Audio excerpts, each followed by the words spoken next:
Originaire du nord de la Bolivie, cette espèce Melocactus caesius existe depuis très longtemps dans les collections. Dans les années 50, elle est présentée dans l'ancienne revue française Cactus.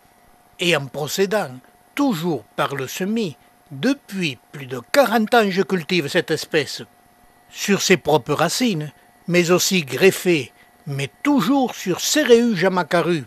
C'est une espèce de petite taille, ne dépassant pas les 12 cm de hauteur, mais elle a la particularité d'être toujours de taille régulière. Son céphalion est peu spectaculaire. Pendant plusieurs années, il se présente blanchâtre, les soies très longues recouvrant les fins aiguillons du céphalion, et ce n'est qu'au bout d'une dizaine d'années qu'il prend sa couleur définitive. Aux fins aiguillons, longs et hirsutes, les fleurs d'1,5 cm de diamètre sont parmi les plus grandes du genre Melocactus. Elles s'épanouissent en fin de soirée et se referment dès que la nuit tombe. Et cette floraison apparaîtra tous les soirs du mois de mai jusqu'au mois d'octobre. Et dès le mois de juillet, en même temps que les fleurs, apparaissent les fruits. Ils sont décoratifs. Et quand il fait très chaud, lentement, ils sont injectés du céphalium.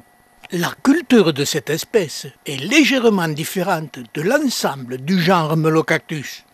Très souvent, pendant l'hiver, certains sujets se tachent.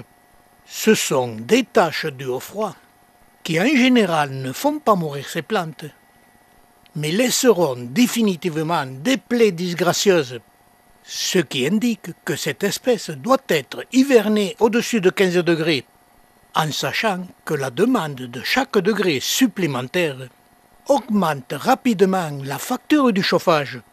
Et pour les cultiver, j'ai recherché dans la serre les lieux où il faisait légèrement plus chaud, où elles pouvaient se développer normalement pour obtenir ce céphalium.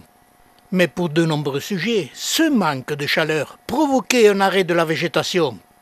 Et leur céphalium devenait de plus en plus sombre, et petit à petit, elles se desséchaient sur place. Ce processus est lent et dure plusieurs années, et si je n'interviens pas, elles dépérissent complètement et finissent par mourir.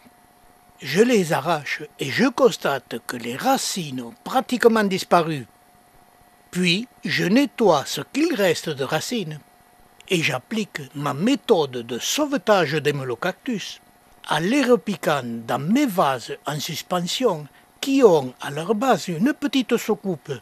Celle-ci permet de maintenir le substrat tout le temps humide et je place mes Melocactus en suspension aux endroits les plus chauds de la serre. Et très vite, la plante a émise de nouvelles racines, se regonfle et reprend son aspect normal. Pour avoir pratiqué cette méthode sur de très nombreux sujets et pendant de longues années, je certifie que c'est la méthode la mieux adaptée, la plus économique pour sauver et continuer à cultiver cette espèce, à même les tablettes, ce qui simplifie le travail en me permettant de continuer à observer ces espèces pour en connaître leurs défauts et leurs qualités.